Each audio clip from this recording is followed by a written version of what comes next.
G thank you very much Shahid sahib. اصل میں میرا نقطہ نظر اس پہ بالکل مختلف ہے انٹرنیشنل لیول پہ. ٹھیک ہے. میں اس کو ذرا گرینڈ اسٹریٹجک ڈیزائن میں دیکھتا ہوں امریکہ کا, اور وہ اس کے لیے میرے 2-3 سوال ہوتے ہیں جو میں ہر اپنے جو ہمارے ساتھ معزز مہمان ہوتے ہیں ان سے بھی پوچھتا ہوں, اور آپ کے آڈینس سے بھی پوچھوں گا کہ یہ اسرائیل کا جب جھگڑا شروع ہوا تو اسرائیل نے جب غزہ پہ اٹیک کیا, اس سے پہلے غزہ سے حزب اللہ نے اٹیک کیا, تو کس نے پرووکیٹ کیا ان لوگوں کو جن کے پاس کچھ بھی نہیں تھا سوائے چند ٹنلز کے غزہ کے اندر, کہ they started to fire missiles on Israel thinking اور ensuring کہ یہ ریٹیلیٹ کرے.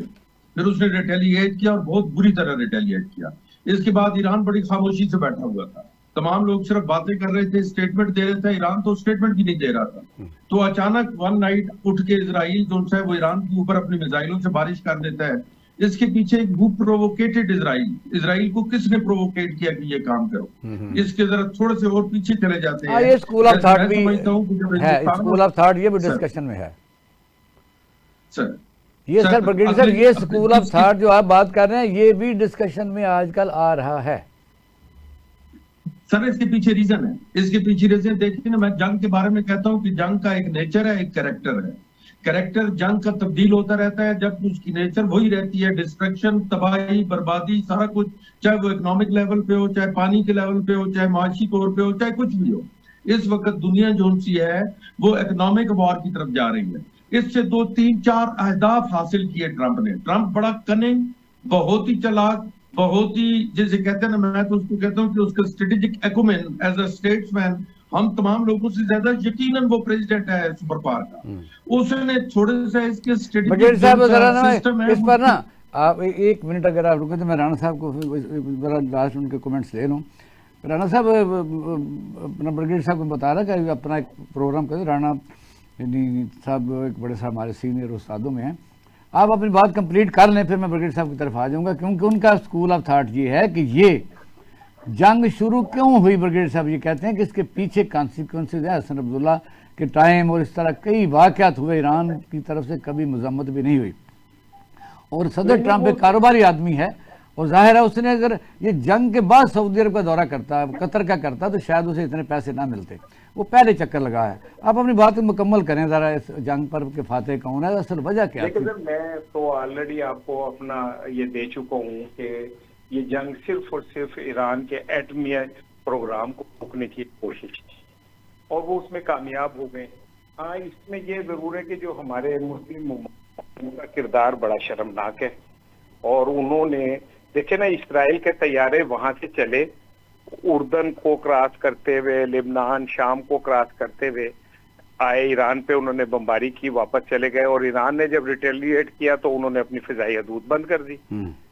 سعودی عرب کا دورہ کر کے گیا ٹرمپ, کویت کا دورہ کر کے گیا, انہوں نے $40 بلین کا $1 ملین کا انہیں طیارہ پیش کیا. تو تیاریاں سب کچھ طے تھی, تیار, سب کو پتا تھا کہ کیا ہونے جا رہا ہے, اور اس کے بعد وہی ہوا جو ٹرمپ چاہ رہا تھا. اس وقت ٹرمپ کی صورتحال یہ ہے کہ وہ اس دنیا کا واحد اکیلا بدماش ہے. وہ جو چاہے کر سکتا ہے, وہ جو چاہے کہہ سکتا ہے. چلو وہ تو بدماش ہے. تو آپ اب دوسرا کوشچن آپ سے یہ ہے کہ کے پی کے میں کیا ہو رہا ہے, کیونکہ اگر عمران خان جیل میں ہے تو کوئی آدمی ایسا تو ہونا چاہیے کوئی صحیح خبر یا صحیح حکم باہر لے کے آئے. ظاہر جو خبر ہوتی ہے, کیا بجٹ پاس نہیں ہونا چاہیے تھا, کیا لوگوں کو تنخواہیں نہیں ملنی چاہیے تھی, یہ کنٹراورسی کیا ہے؟ دیکھیں بجٹ تو پاس ہونا چاہیے تھا, تنخواہیں بھی ملنی چاہیے تھی. میں اس سے آگے کی خبر آپ کو دے رہا ہوں. ہاں وہ دیں. ابھی اگلے چند دنوں میں مخصوص نشستوں کا فیصلہ آنے والا ہے. جی جی. جس کے بعد کے پی کے اور نیشنل اسمبلی میں جو پارٹی پوزیشن ہے وہ تبدیل ہو جائے گی. اچھا. اور مولانا فضل الرحمان اور مسلم لیگ نون کو کے پی میں آلریڈی انہیں مخصوص نشستیں زیادہ ملی ہوئی ہیں ان کے اپنے اصل کوٹے سے. تو جب وہ بڑھ جائیں گی تو پی ٹی آئی کا ایک جو گروپ ہے وہ پی ٹی آئی سے علیحدہ ہو کے ہو سکتا ہے کہ وہ اعلان کر دے فارورڈ بلاک کا, اور فارورڈ بلاک جے یو آئی اور مسلم لیگ نون مل کے پی میں حکومت بنا لے. مولانا فضل الرحمان کافی دنوں سے آگ نہیں نکال رہے, نہ نون لیگ کے خلاف نہ اسٹیبلشمنٹ کے خلاف. ان کے اندر کھاتے میں خیال ڈیل ہو چکی ہے اس معاملے پہ. تو یہ آنے والے دنوں میں آپ دیکھیے گا کہ کے پی میں جو آخری قلعہ ہے عمران خان کا وہ بھی اسٹیبلشمنٹ فتح کر. بہت شکریہ رانا صاحب, بہت شکریہ آپ نے ہمارے ساتھ ٹائم دیا. برگیڈ صاحب اب ہم کمپریہن سے بات کریں گے. پہلے تو آپ ایران اسرائیل جنگ پر اپنی بات مکمل کیجیے. جی میں اسی کو کنٹینیو کروں. جی میں آپ ہی سے کہہ رہا ہوں. جی تو میں وہاں پہنچا تھا کہ اگر اس کا تھوڑا سا ہم پیچھے جائیں تو پاکستان اور ہندوستان کا جو کنفلکٹ تھا اس میں بھی میرا نقطۂ نظر. اچھا آواز بیٹھ نہیں گئی. کیا تو وہ کون ہے جو وہ واقعہ کر گیا؟ یعنی ہو پرووکیٹڈ انڈیا کہ پاکستان کے اوپر اٹیک کرو.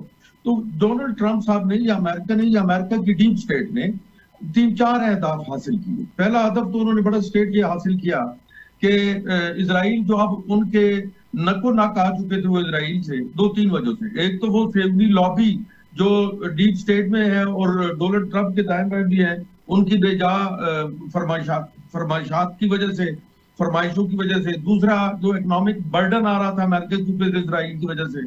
اور تیسرا اسرائیل امریکہ کا نام لے کے جو اس نے ہند سندھ میں بدماشی مچائی تھی وہ اس کو تھوڑی اپنی جگہ پہ رکھنا چاہتا تھا. اور میں بڑے وثوق سے کہہ رہا ہوں, بڑے وثوق کے ساتھ یہ بات کہہ رہا ہوں کہ ڈونلڈ ٹرمپ اور امریکہ کو پریسائزلی ایران کے رسپانس کا پتہ تھا کہ کیا کریں گے. تو لہٰذا ایران نے رسپونڈ کیا اور ایک سٹیج آئی کہ شروع میں بڑھ کے مارنے والا اسرائیل وہ گھٹنوں پہ آ گیا اور امریکہ کی مدد کے لیے پکارنے لگ گیا. اب امریکہ نے اپنی ناک بھی بچائی اور اس نے B-2 بمبرز جو ابھی نئے ہیں وہ بھیجے اور ان کی سائٹس پہ حملہ کیا. نقصان تو کہیں سامنے یہ بڑا عجیب سوال ہے کہ یہ جب ہم یہ کہتے ہیں کہ اسرائیل جیسا ملک جو ظاہر ہے انہوں نے اپنا یہاں پولیس مین رکھا ہوا ہے جس سے سارے ہمارے جو مڈل ایسٹ ملک ڈرتے بھی ہیں اور واقعہ بھی درست ہے, وہ اتنی جلدی یعنی اس جنگ سے گھبرا کے اس کو بالکل ڈسکنیکٹ کر دے اور لمبی جنگ نہ لڑے. یعنی اس کی سپورٹنگ میں یوکرائن ہے, وہ لمبی جنگ کے لیے وہ سپورٹ امریکہ کی حاصل ہے, وہ لڑتا رہے گا. یہ کو سمجھ نہیں لگ رہی ہے, اندر کی بات بتائیں. ہاں تو میں اس پہ اکنامک لیول پہ بات کروں گا. تو اگر میں یہ کہوں, میرے انالیسز ہیں یعنی ایک ایکڈیمک ڈسکشن کے طور پہ, اگر میں یہ کہوں کہ امریکہ چاہتا تھا اسرائیل کو پھینٹی لگے, اگر میں یہ کہوں کہ امریکہ چاہتا تھا کہ پاکستان کو ہندوستان کو بھی پھینٹی لگے, اگر میں یہ کہوں امریکہ چاہتا تھا کہ اسٹیٹ آف ہرمز تھوڑی دیر کے لیے بند کریں اور دیکھیں کہ دنیا کے اوپر اس کے کیا اثرات ہیں, اسپیشلی ویسٹرن یورپ کے اوپر جس کا 50% تیل اور 20% سے زیادہ جو گیس ہے وہ اسٹیٹ آف ہرمز سے گزرتی ہے, کیونکہ روس نے جو یوکرین سے کے تھرو ویسٹرن یورپ کے اندر اس کی گیس اور آئل جا رہا تھا وہ اس نے بند کر دیا تھا دوران جنگ. تو اگر میں یہ کہوں کہ امریکہ چاہتا ہے کہ ویسٹرن یورپ ان انرجی ریسورسز کے لیے امریکہ کے اوپر ڈیپینڈنٹ ہو جائے اور ان کے آگے گھٹنے ٹیک دے, تو یہ میرے کوسچنز ہیں. یہ میں کہہ رہا ہوں اگر میں کہوں کہ مطلب ہے کہ یہ میرے کوسچنز ہیں, یہ میرے انالیسس ہیں, تو اس کے اوپر ایک بحث کی جا سکتی ہے اور اس کے اوپر ایک بڑی سیر حاصل بحث کی جا سکتی ہے. اور اس سارے جو تھیوری میں نے دی ہے, آپ اس کو جو بھی نام دے اس کو نیویگیٹ کیا جا سکتا ہے. اچھا اس کی نیویگیشن کی جب ہم ڈیٹیل میں جائیں گے تو ہماری چند چیزیں ہمارے سامنے آئیں گی. دیکھیے غزہ ختم ہو گیا, اس کے سامنے غزہ کے سامنے سمندر کے اندر دنیا کے سب سے بڑے گیس ریزروائرز ہیں. اگر میں سمجھوں کہ اسلامی دنیا کے اندر جتنے بھی تھے یہ قطر, لبنان, سعودیہ وغیرہ یہ ڈسکریڈٹ ہو چکے ہیں. اگر میں یہ کہوں کہ پاکستان اسلام کا قلعہ is no more leader of Muslim Ummah, it is now Iran which has become leader of Muslim Ummah, تو ہماری یہ بدماشی بھی ختم کی جا چکی. اگر میں یہ کہوں کہ ہندوستان کو ہمیشہ کے لیے چپ کرا دیا گیا یہ کہہ کے کہ تمہارے ساتھ اگر چائنا کے بہت زیادہ سٹیک ہیں اور تم چائنا کے ساتھ بھی بنا کے رکھنا چاہتے ہو, رشیا کے ساتھ بھی بنا کے رکھنا چاہتے ہو, ہتھیار بھی ان سے لیتے ہو اور اسٹریٹجک پارٹنرشپ امریکہ کے ساتھ کرتے ہو, تو ان کو بھی ان کی جگہ پہ بٹھا دیا گیا. اور ہم تو پہلے ہی مسٹر نوبڈی تھے, ہم تو اب بھی مسٹر نوبڈی ہیں. ہاں ہماری خطے کے اندر ایک حیثیت ہے, وہ ہے ہماری ملٹری مشین, ہماری ایک ملٹری پاور ہے, ہمارے ملٹری مسلز ہیں, چاہے وہ باروڈ ہے لیکن ہے ملٹری مسل. ہاؤیور ہمارا ملٹری برین باروڈ نہیں ہے, برین ہم یوز کرتے ہیں اور اس کا استعمال ہم سے امریکہ بھرپور لیتا ہے. تو یہ اگر سینیریو آپ کا مطلب, آپ کا کہنے کا مقصد یہ ہے کہ اس جنگ کے ذریعے اور ایسی شاندار اپنی شطرنج کی گیم کے ذریعے اس جنگ میں ایکچول جو جیتا ہے وہ امریکہ جیتا ہے. یس سر, میں اب بھی یہ کہتا ہوں. آپ دیکھیں پوری جنگ کے اندر چائنا خاموش رہا, ہلکی پھلکی اسٹیٹمنٹ تھی بولا نہیں, رشیا اسٹیٹمنٹس دیتا رہا, کیا کچھ نہیں, لیکن سب نے بیک کیا ایران کو کہ اگر ایکسکیلیشن اس لیول پہ پہنچ جاتی ہے ladder of escalation has reached to a level where America directly intervenes in the war, then Russia and China will side by Iran. ٹھیک ہے ڈاکٹر صاحب میں آپ سے گزارش کرتا ہوں کہ آپ کے میرا خیال آپ نے کسی پروگرام میں بھی جانا تھا، تو آتے ہیں ذرا شارٹ بریک کے بعد. ناظرین ہمارے ساتھ رہیے گا. ویلکم بیک ناظرین، آپ پروگرام دیکھ رہے ہیں Pakistan today with Iqbal Shahid. Brigade صاحب آپ سے سوال میں یہ کرنا چاہتا ہوں کہ اس وقت آپ کو پتہ ہے کہ سپریم کورٹ آف پاکستان کا آئینی بینچ جو ہے وہ اسپیشل سیٹوں پر سماعت کر رہا ہے. پاکستان ایک واحد آپ کے سامنے حیرت قدہ ہے جہاں فیصلوں سے پہلے پریڈکشن کی جا سکتی ہے، اور اگر عدالت میں لگا دے تو پھر کیوں لوگ پریڈکشن کرتے ہیں؟ مسئلہ ایسا ہی پھر کیوں ہوتا ہے؟ تو آپ ہمارے ساتھ ہیں نا سر؟ جی میں بالکل. یہ بتائیے کہ پی کے حکومت جو ہے وہاں فارورڈ بلاک بن رہا ہے اور اسپیشل سیٹوں کا فیصلہ پی ٹی آئی کے خلاف آنے والا ہے، اور وہاں ایک نئی حکومت بننے والی ہے، اور پی ٹی آئی کا آخری قلعہ بھی اب تھوڑے دنوں میں مسمار ہونے والا ہے. اس پر کیا کہیں گے؟ ڈاکٹر صاحب دیکھیے، اقتدار کی خاطر بڑے بڑے جید لوگوں نے اپنے ایمان اور آخرتیں خراب کی. اقتدار کی خاطر اولاد نبی کریم صلی اللہ علیہ وسلم کا قتل عام کیا گیا کربلا کے اندر. علی امین گنڈاپور کی کیا حیثیت؟ اقتدار کی خاطر وہ کچھ بھی کرے گا. عمران خان اس کے لیے کچھ بھی نہیں. وہ کچھ کرتا ہے تو اقتدار سے ہٹتا ہے. وہ اقتدار نہیں، اس حکومت کے خلاف نو کانفیڈنس لا کے اس حکومت کو فارغ کرنے کی تیاریاں ہو چکی ہیں. اسپیشل سیٹیں پی ٹی آئی کو نہیں ملنے والی. یہ حکومت یہاں مرضیہ چلی جائے، علی امین گنڈاپور اور گروپ کہیں بھی نہیں جاتا سر. یہ آپ لکھ لیں، بڑے ہیلپ فل رہے ہیں اور ہیلپ کر رہے ہیں ماشاءاللہ. ان کے ساتھ بہت سارے لوگ، وہ نہیں کہیں جاتے. اقتدار چلا جائے بھلے، وہ اپنا اسمبلی حکومتیں چلی جائیں، اس سے کوئی فرق نہیں پڑتا. لیکن برگیڈ صاحب کب تک ایسا چلتا رہے گا؟ مثلا کہ اپنی مرضی سے اس طرح، یعنی ایک اکثریتی پارٹی کو یہ بالکل کلیئر بتا رہا ہوں میں. 1956 سے ایکچولی 1953 سے لے کے تو 1969 تک چلا، پھر 1977 سے لے کے 1987 تک چلا، اور بس یہ 10 سال چلے گا. تو ابھی کتنا عرصہ ہو گیا؟ 2002 سے لے کے یہ 2032 تک تو چلے گا. باقی باتیں اس کے بعد سوچیں گے کہ کیا کرنا ہے اور کیا نہیں کرنا. یہ لکھ لیجئے، نوشتہ دیوار ہے. سر برگیڈ صاحب بہت شکریہ، تھینک یو ویری مچ. ناظرین ہم دیتے ہیں ایک چھوٹا سا بریک، ہمارے ساتھ رہیے گا، اور اس کے بعد ہم کے پی کے سے پی ٹی آئی کے رہنماؤں سے بات کریں گے. ہمارے ساتھ رہیے گا. ویلکم بیک ناظرین، آپ پروگرام دیکھ رہے ہیں پاکستان ٹوڈے ود اقبال شاہد. ہمارے ساتھ پی ٹی آئی کے رہنما یوسف زئی صاحب کے پی سی کے سے اور یعنی پشاور سے موجود ہیں. سر السلام علیکم. اچھا، یہ تو ویسے تو یہ ہے کہ پاکستان میں پارلیمانی جمہوری نظام کہتے ہیں کہ رائج ہے، اور آپ کے لیڈر بھی جیل میں ہیں. وہ آپ کا ایک موقف ہے کہ ہمارے ساتھ زیادتی ہوئی ہے پاکستان میں، یعنی فارم 45 اور 47 کی آپ بات کرتے رہتے ہیں، لیکن کام ابھی رکا نہیں. یوسف زئی صاحب، ابھی صورتحال تو مقدموں سے آگے ہے. آج یہ بھی خبر لوگ ڈسکس کر رہے ہیں، اور یہ بھی ہے کہ ہائی کورٹ یا سپریم کورٹ میں کوئی بھی اگر کوئی فیصلہ سبیل سماعت ہو تو اس پر آپ رائے نہیں دے سکتے. یہ لکھا ہوا ہے. لیکن یہ بھی ایک لکھا ہوا ہے کہ ایسی اگر باتیں ساری دنیا کر رہی ہو تو پھر ہو کیوں جاتی ہیں؟ اب صورتحال یہ ہے کہ وہ وہاں بحث جاری ہے، اور آپ نے دیکھا جو 8 ججوں کا فیصلہ تھا اس کے خلاف ریویو پٹیشن دائر ہے، اور ریویو پٹیشن کے طور پر آئینی بینچ میں 6 جج صاحبان وہ ہیں جنہوں نے وہ کیس سنا ہی نہیں تھا. حالانکہ ریویو میں وہی جج صاحبان کیس سنتے ہیں جو سابقہ کیس سن چکے ہیں. اور یہ کیا فیصلہ ہوتا ہے یہ تو اللہ کو پتہ. لیکن اگر ان کیس فیصلہ ہو جاتا ہے کہ پی ٹی آئی کو سیٹیں نہیں دینی، وہ تو آج سلمان اکرم راجہ نے کہا اور صدیقی صاحب بحث کر رہے ہیں، لیکن یہ ہے کہ فیصلہ تو جب ہوگا وہ ہوگا. کیا فیصلہ ہوتا ہے؟ لوگ پریڈکٹ کر رہے ہیں کہ ایک ایسا الائنس بن رہا ہے کے پی کے میں، اور یہ غالباً کون آدمی مشورہ دے رہا ہے کہ ایک پارٹی کو آپ اتنا دیوار سے لگا دیں کہ پھر ساری دنیا یہ کہے کہ یہ کر آپ کہہ رہے ہیں اقتدار کے لیے، کہ کے پی کے میں جے یو آئی کے ساتھ مل کے وہ سیٹوں کی اکثریت سے جو لوگ رہ جائیں گے وہ ایک فارورڈ بلاک بنایا جائے گا جس میں پی ٹی آئی کے کوئی چھوٹا سا گروپ شامل کر کے اس کو ایک اکثریت سی بنا دی جائے گی. یہ آپ وہاں اس طرح کی کوئی بات سن رہے ہیں؟ شکریہ.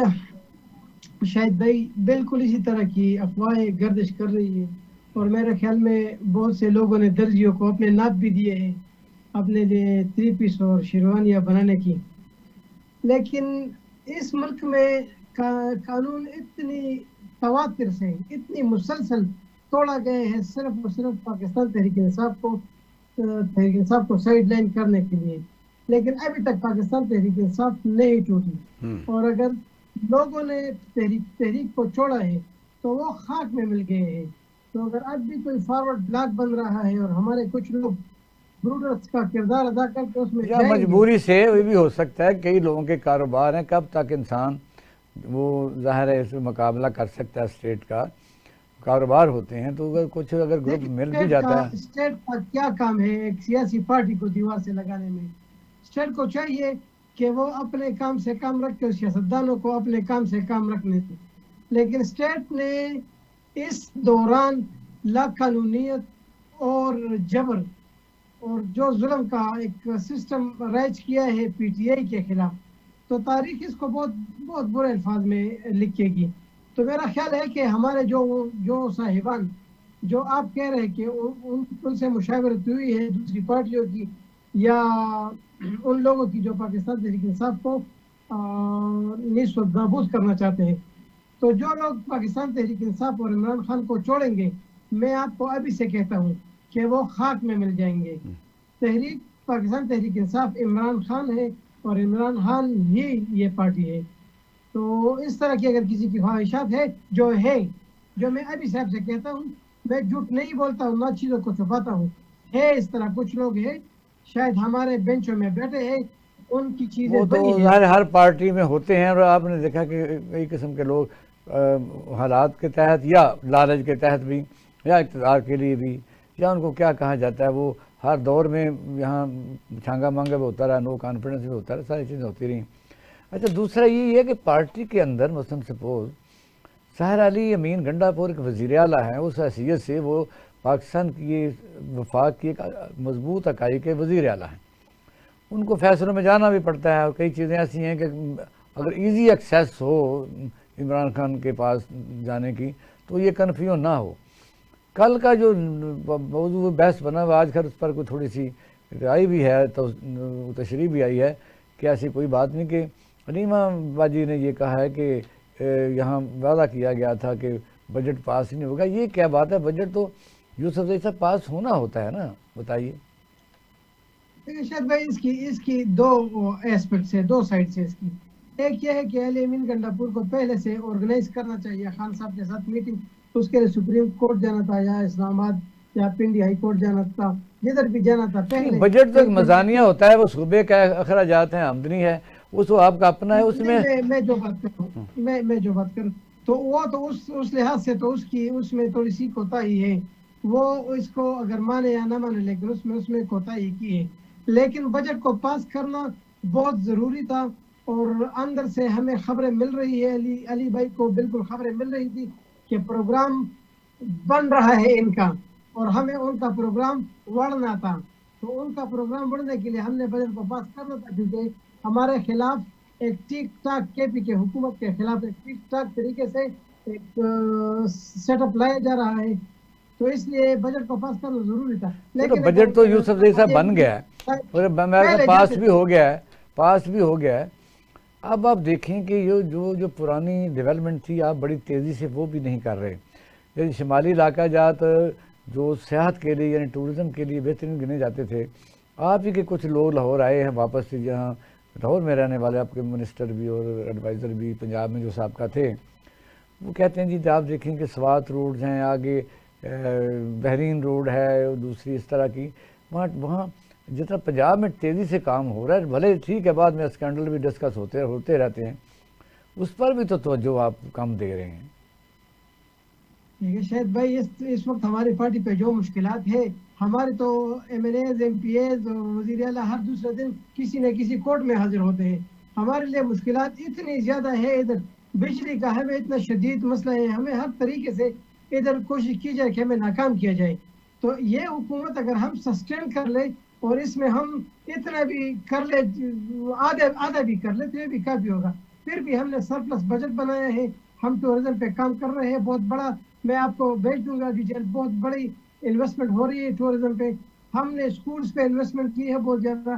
صحت پہ ہم نے آپ بہت دیکھیں زیادہ نا، یہ تو انویسٹمنٹ خیر کی ہے. کہا جا سکتا ہے کہ پنجاب میں اس میں کچھ شک نہیں کہ صفائی ستھرائی اور پروجیکٹ ٹھیک ہے، وہ خود نمائی بھی ہے، اس پر آپ آبجیکشن کر سکتے ہیں کہ ان کی ایڈورٹائزمنٹ زیادہ ہے، ان کی تشہیر زیادہ ہو رہی ہے، لیکن کام کا مقابلہ تو وہ پہلے والا نہیں رہا. تو وہاں یہ ٹورزم کے لیے لوگ ڈوب بھی رہے ہیں، اور آپ نے دیکھا کہ وہاں ریسکیو بھی اتنا کام نہیں ہوتا. یعنی اس طرح کی چیزیں تو ہیں نا جو ہائی لائٹ ہو رہی ہیں. نہیں، آپ ایک دن پروگرام رکھتے ہیں، پنجاب سے بھی ایک بندے کو بلائیں، مجھے بھی بلائیں، پھر اس پہ ڈسکشن کر لیں گے کہ کن لوگوں نے زیادہ کامیابی سے ایجوکیشن پہ، ہیلتھ میں اور ٹورزم میں اور باقی چیزوں پہ کامیاب پروجیکٹس بنائے ہیں. لیکن ہمارا یہ ہے کہ ہم ذرا زیادہ میک اپ نہیں کرتے ان چیزوں کی، زیادہ ایڈورٹائز نہیں کرتے ان چیزوں کو. اچھا، تو اس کی وجہ سے پنجاب حکومت والے تو آٹے کے اوپر بھی نواز شریف کی تصویر لگا لیتے ہیں، وہ بات تو صحیح چینی ہے. کی بوریوں پہ نواز شریف کی تصویریں لگا لیتے ہیں. تو ان کو تو کام صرف میک اپ ہے اور صرف ایڈورٹائزمنٹ ہے. ورنہ کے پی کے گورنمنٹ اس وقت پورے پاکستان کے تینوں صوبوں سے آگے ہے ہر چیز میں. اس پہ ڈیبیٹ کرنے کے لیے ہم تیار ہیں. اچھا، یہ ہے کہ جیسے اب لا اینڈ آرڈر کا مسئلہ جو ہے اب کہاں تک ہے؟ کیونکہ جو پچھلے دنوں صورتحال کہہ رہے تھے مولانا فضل الرحمان کے مالاکنڈ سے آگے تو وہ سفر ہی نہیں کر سکتا، اور وزیرستان، جنوبی شمالی وزیرستان اب وہ خاموش ہیں، کیونکہ اب صورتحال لا اینڈ آرڈر کی کیا ہے؟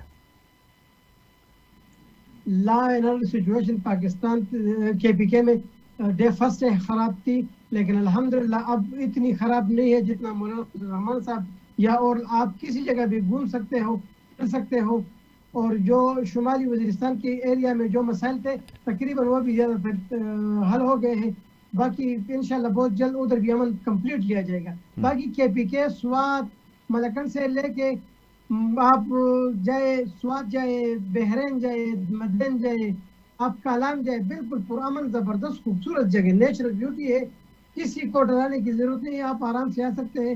100% سیکیور ایریاز ہے اور ٹورزم کے لیے بہترین جگہ ہے. تو اب یوسف صاحب یہ جو ہمارا ٹرانزٹ روٹ ہوتا تھا افغانستان کے ساتھ، وہ میں نے تو خود دیکھا ہوا ہے نا، کارخانوں سے آگے تورخم سے لوگ، تورخم ہی بنتا ہے نا، یہ کیا بنتا ہے، یہ کارخانوں سے آگے جو افغانستان کو راستہ ہے، جہاں سے افغانستان کے لوگ اکثر پشاور آ کے سودا صرف لے کے جاتے تھے. یہ کون سا راستہ تھا؟ آپ افغانستان کے بارڈر کی بات کریں، پاکستان باڑے سے آگے پشاور سے آگے باڑا ہے نا. کی بات کر رہے ہیں ہمارے. اب میں کہتا ہوں وہ درمیان میں ڈسکنیکشن ہوئی تھی نا، تو پھر ان کا ویزے کا مسئلہ پیدا ہو گیا. تورخم بارڈر پہ تھوڑے سے مسائل اس لیے ہوتے ہیں کیونکہ وہ بارڈر ہے، اور ڈیفینیٹلی بارڈر پہ تو مسائل ہوتے رہتے ہیں. لیکن جب حالات نارمل ہوتے ہیں تو ادھر سیکیورٹی فورسز ہوتی ہے اور چیزیں بہت زبردست طریقے سے مینج کرتے ہیں. اور تورخم سے پشاور تک راستہ پورا ٹھیک ہے، اس میں کوئی مسئلہ نہیں ہے. البتہ آپ شمالی وزیرستان کی طرف جاتے ہو یا آپ کورم ایجنسی، وہ تو میں نے سوال ابھی کرنا ہے. کورم ایجنسی میں جو آپ نے دیکھا کہ وہاں کانوائے نہیں جا سک رہے تھے، اس وقت پوزیشن کیا ہے؟ کیونکہ تو کتنے مہینے ہو گئے ہیں، اور وہ تین طرف آپ کا پارا چنار کے افغانستان ہے. اب وہاں ٹرانسپورٹیشن اس وقت تک بحال ہوئی کہ نہیں؟ بالکل بحال ہوئی ہے، ادھر ٹرانسپورٹیشن چل رہی ہے اور الحمدللہ. لیکن آپ دیکھیں نا کہ یہ اتنا بڑا کام تھا کہ جب وہ بند تھا تو ہر ٹی وی چینل چیخ رہا تھا، لیکن جب ہوا تو کے پی کے حکومت نے کوئی ایسی پریس کانفرنس یا ٹی وی چینل کو نہیں بتایا کہ وہاں کوئی فوٹیج بھیجے. وہ کھلا ہے پشاور میں، ان کا کیمپ بیٹھا تھا، ان کے ساتھ مذاکرات بھی ہوئے. میں اس مذاکرات کا میں خود لیڈ کر رہا تھا اس مذاکرات کو. تو الحمدللہ وہ مذاکرات بھی سکسیسفلی ہم نے کر دی اور الحمدللہ حالات کافی بہتر ہے ادھر. اچھا جی، یوسف صاحب بہت مہربانی، بہت شکریہ.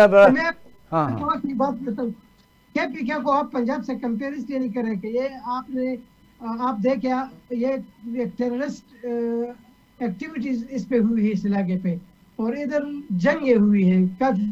تو اس کو آپ پنجاب تو ایک پرامن جگہ ہے ادھر، تو آپ کو پتہ ہے.